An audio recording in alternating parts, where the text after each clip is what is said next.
दैनिक लोकशाहीच्या लोक लाईव्ह कार्यक्रमात आपलं सर्वांचं स्वागत। दैनिक लोकशाहीच्या वतीने दरवर्षी गणेश उत्सव साजरा करण्यात येतो। त्यानिमित्त गणेशाची स्थापना आपण केलेली आहे।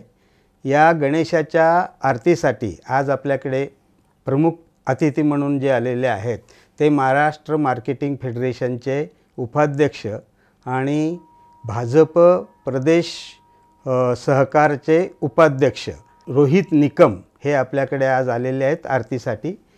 त्यांच्यासाठी आपण 2 प्रश्न विचारणार आहोत। गणेश उत्सवानिमित्त आपण केलेला संकल्प आणि आपल्या स्वप्नातील जळगाव हे 2 प्रश्न आहेत। नमस्कार निकम साहेब, या 2 प्रश्नाचा आपण सविस्तर आपले मनोगत व्यक्त करावं। गणेश उत्सव 2024 या निमित्ताने मी सर्वच प्रेक्षकांना लोकशाहीच्या मी सर्वांचं स्वागत करतो आणि सर्वांना शुभेच्छा देतो। प्रश्न असा आहे की संकल्प काय? संकल्प तर तसा आपण पूर्ण लाईफ लॉंगच एक संकल्प केलेला असतो।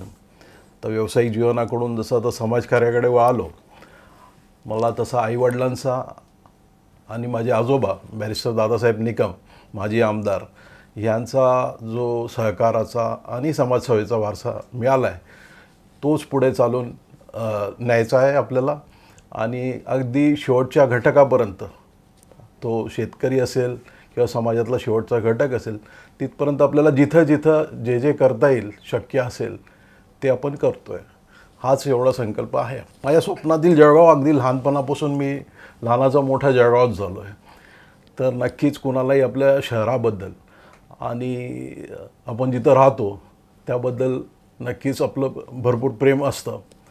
मी आता जसं जसं आपण देशात विदेशात फॉरेनला सगळीकडे फिरतो तर आपल्याला आवर्जून वाटतं की आपल्या इथं आपलं इन्फ्रास्ट्रक्चर कसं असायला पाहिजे।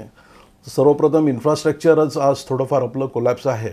त्यात आपलं सरकार बऱ्यापैकी प्रयत्न करून राहिले, पण तरी पण रोड, रस्ते, ड्रेनेज या व्यतिरिक्त पण बाकी इन्फ्रास्ट्रक्चर पण कसं पुढे वाढेल।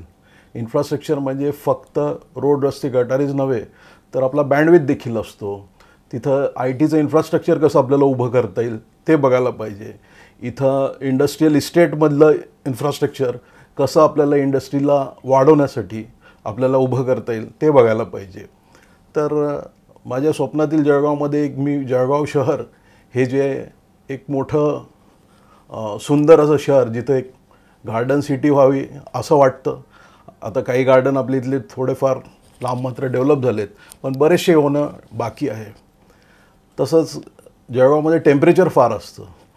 तर माझा मानस आहे की येणाऱ्या काही कालखंडामध्ये जवळजवळ 10 ते 15 लाखापर्यंत आपण वृक्षारोपण करावं, जेणेकरून एक 2-3 डिग्री तरी आपण जर टेम्परेचर खालती आणू शकलो तर बऱ्याचशा सामाजिक संस्थांशी मी बोलतो आहे आणि त्याप्रमाणे आपण काम देखील सुरू केलेलं आहे। जसं मी तुम्हाला म्हणतो आहे ग्रीन जळगाव झालं, गार्डन सिटीसारखं एक जळगाव राहायला पाहिजे। इन्फ्रास्ट्रक्चर, रोड, रस्ते, त्याचबरोबर इथलं जे आपले एव्हिएशनचे प्रॉब्लेम आहेत ते देखील सुटायला पाहिजे। आपल्या इथं एव्हिएशनचं पाहिजे तेवढं आपल्या इथं सुविधा नसल्यामुळे आपण टुरिझम वगैरेसाठी आपण बॅकलॉग होतो आहे आपला। जळगाव शहरापासून अगदी 40-50 किलोमीटरवरती असलेला अजिंठा आहे, परंतु त्याला पोचायला अनेकशे विदेशी टुरिस्ट जे आहेत ते औरंगाबाद वाया येतात। तर जर आपलं इथलंच एअरपोर्ट फुल फ्लेज सर्व्हिसिंग झालं, आता छोटे फ्लाईट सुरू झालेत, पुढे कालांतराने जर मोठे फ्लाईट सुरू झाले तर त्यासाठी आपल्याला काय प्रयत्न करता येईल, अशा अनेक बिंदू आहेत ज्याच्यावरती आपण काम करायची इच्छा आहे। व्यापाऱ्यांसाठी झालं, व्यापाऱ्यांचे अनेक प्रश्न आहेत आणि इंडस्ट्रियल ग्रोथ आपल्याला कशी घेता येईल। आणि सगळ्यात कळीचा आणि महत्त्वाचा मुद्दा की जसं आता नॅशनल हायवेज होऊन राहिले, समृद्धी हायवे हा औरंगाबादकडून चालला आहे, तर म्हणजे संभाजीनगरच्या इथून चालला आहे। तर आपल्याला आपल्या इन्फ्रास्ट्रक्चरचा जो आहे ना पॅराडाईम थोडा शिफ्ट होतो आहे।